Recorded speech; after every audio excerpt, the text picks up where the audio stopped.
At what point does the Fed's balance sheet pass, say, a confidence boundary where confidence in the central bank and the dollar collapse?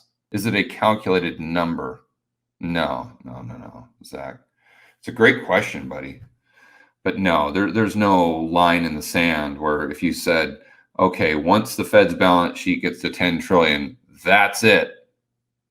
Everyone's going to sell their dollars. There's no way of knowing that. And it's psychological. But it has to do with a lot of things. I mean, there's so many cross currents. Psychology is definitely one of them, and one of the more powerful for sure. But look at the Bank of Japan. I mean, Bank of Japan owns 60% of their government debt. They're what, 230, 40% debt to GDP? I mean, it sounds shocking to say it out loud, but even as bad as the U.S. is, the profligate spending hasn't reached those levels yet. It's not to say that just because it didn't blow up in Japan up until this point means that it won't blow up in the United States. Another thing too, guys, let's all remember that in my opinion, the problems in Japan aren't necessarily all in the future. And I think that's the way, as Austrians, and I don't know if I put myself in that camp totally, but I obviously a lot of my views lean toward that school of thought.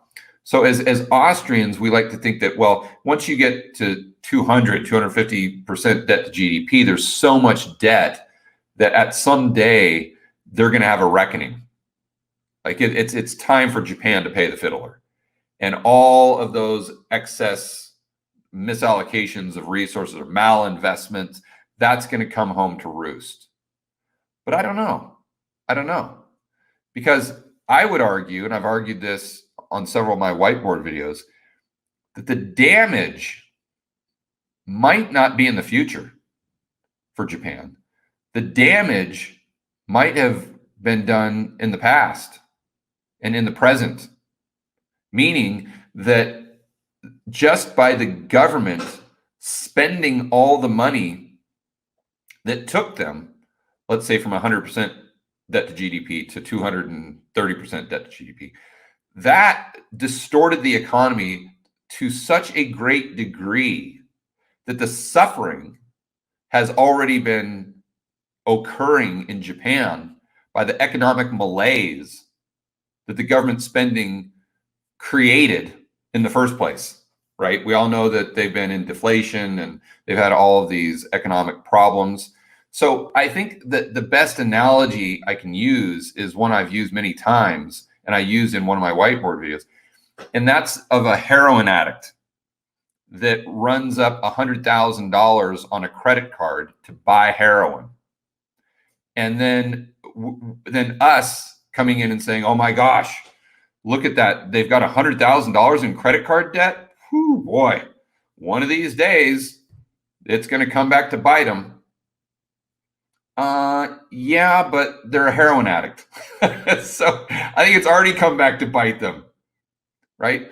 The problem isn't in the future. The problem is how damaged their body and their mind is now by taking the drugs, the heroin, in the first place. And even if you came in and what gave them a debt jubilee, let's say, would they be any better? No, they would be worse, because now they've got a credit card with a zero balance again, and they're just going to go out and buy another $100,000 worth of credit or worth of heroin, which is most likely going to kill them this time.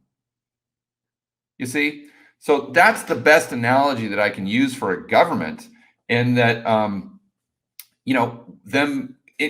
and how this goes back to your question, Zach, is right now the Fed's balance sheet is going through the roof. Why? Because they're having to monetize the debt. They're monetizing the debt from the government deficit spending.